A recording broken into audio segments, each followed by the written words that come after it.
देव की गर्दन में बाजू डाले तो देव के जख्म और भी तेजी से बढ़ते चले गए। चूंकि शहजादी ने उसे गले से लगा रखा था तो वो देव बहुत खुश था, इतना खुश कि वो कुछ भी कह नहीं सका। उसे अपनी थकन और जख्मों की कोई परवाह नहीं थी। उसके अंदर मोहब्बत का ऐसा समंदर था कि उसे तकलीफ ही महसूस नहीं हो रही थी। उसका दिल शहजादी की मोहब्बत से लबरेज था, क्योंकि जिंदगी में पहली बार किसी ने खौफ के बगैर उसकी गर्दन में बाहें डाली थी। हत्ता कि उसने एक बार भी शहजादी को अपने शदीद दर्द का एहसास तक नहीं होने दिया।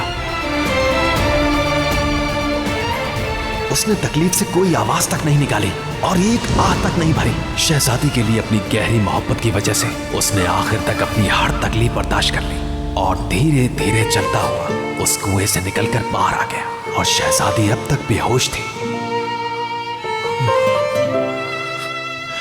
मेरी बात सुनो, तुम छोड़कर नहीं जा सकती।